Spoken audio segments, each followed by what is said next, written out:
Welcome to ANS Solver question 11. The table shows the first 5 terms of sequence A and B.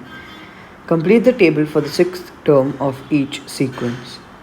Okay, so as you can see over here, the sequence A first has a difference of 6, then has a difference of 10, then 14, then 18. Now it will be a difference of 22. So therefore the 6th term would be 77. Now let's move on to sequence B. 1, 3, 9, 27, 81.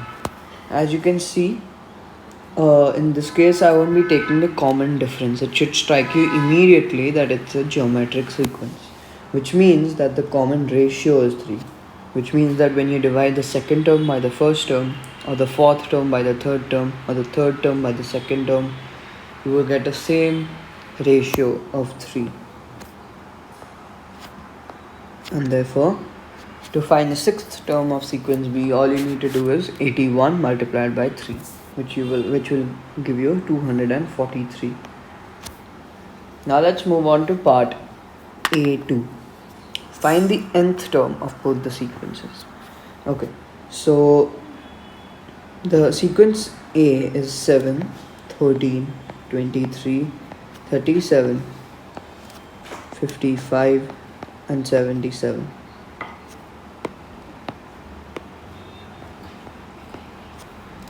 The difference, as we already calculated, is 6, 10, 14, 18, 22. And since it's not same yet, we will find a second difference. So that is 4, 4, 4 and 4. Now you can see that the common difference is the same, proving that it is a quadratic sequence because we found the difference in the second time. So if we find the common difference in the third time that you find the difference, then it's a cubic sequence. But in this case it's a quadratic sequence, so let's start with that. So for the quadratic sequence is written in the form an square plus bn plus c.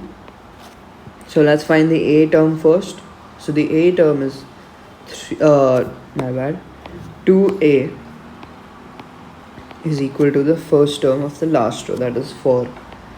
So therefore we know that a is equal to 2 because when you move the 2 to the other side, multiplication becomes division when you move it from one side of the equation to the other. So 4 divided by 2 is equal to 2. Now let's find the value of b. So how we do that is you can use the formula 3a plus b is equal to the first number in the second line, that is 6 in this case. So if we use 6, we can substitute the value of a and find the value of b. So 3 times 2 is 6, and therefore the value of b will be 0 because when you move positive to the other side of the equation, it becomes negative, and 6 minus 6 will give you 0. Now let's find the value of c. And how you do that is you use the formula a plus b plus c is equal to the first term of the sequence, that is 7 in this case. So you know the value of a, that is 2, plus the value of b, that is 0, plus c is equal to 7. So we can move the 2 to the other side of the equation. Positive becomes negative when you move it from one side of the equation to the other. So c is equal to 7 minus 2, therefore c is equal to 5. So now we can rewrite our nth term as 2n square plus 5, because the value of b is 0, so 0 into any number will be 0, so 0 into n is 0, therefore we don't write the second term of the quadratic sequence. Now let's move on to sequence b. 1, 3, 9, 27, 81, 243.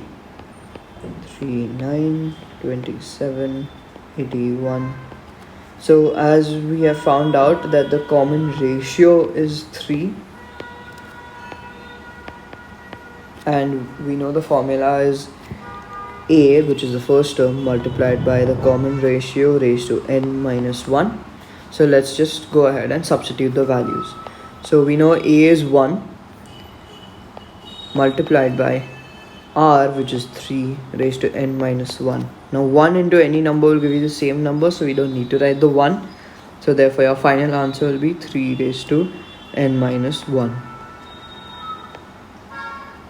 for part A to B.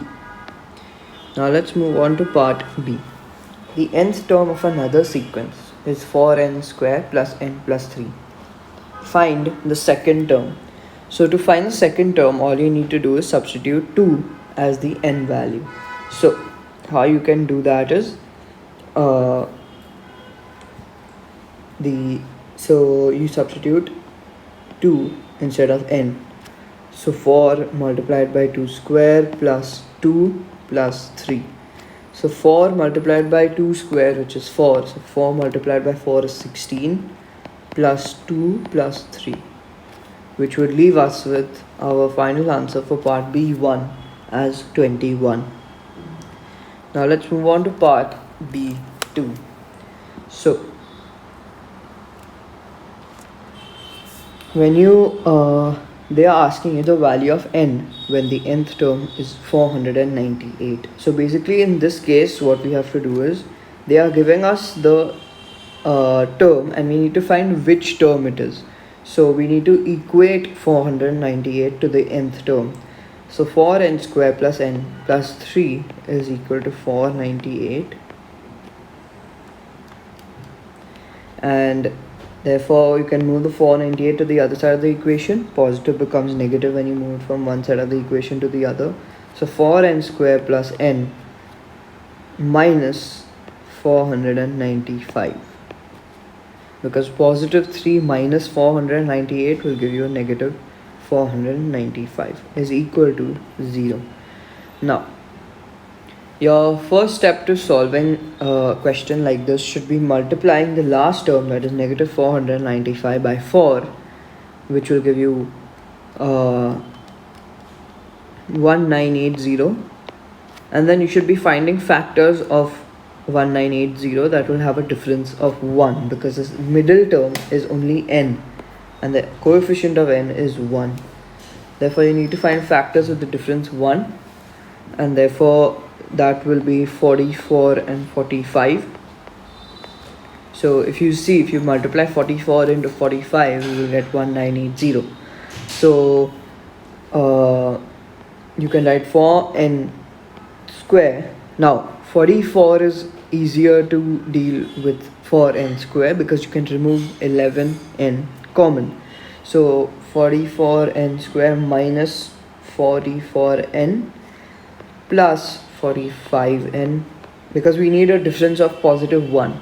So therefore we keep the smaller number as negative and the bigger number as positive. Minus 495 is equal to 0. Now all you need to do is factorize by grouping together two of the values. So we group together 4n square and minus 44n. Now the common terms in there is 11n. So we can remove, my bad, not 11n, 4n. So if we remove 4n common, we are left with n minus 11 plus, if we remove 495 divided by 45. Yeah, if we remove 45 common, we are left with n minus 11 again.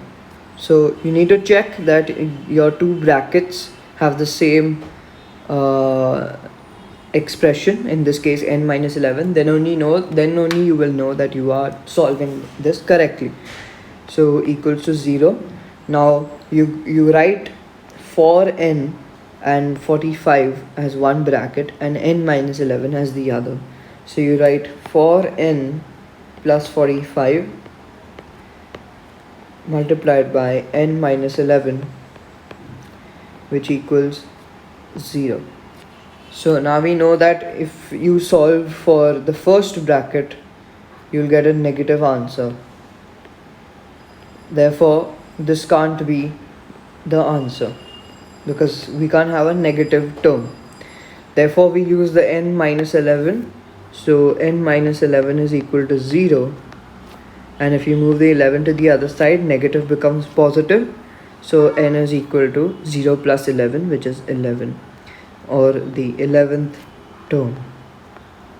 And therefore this is your final answer for part B2.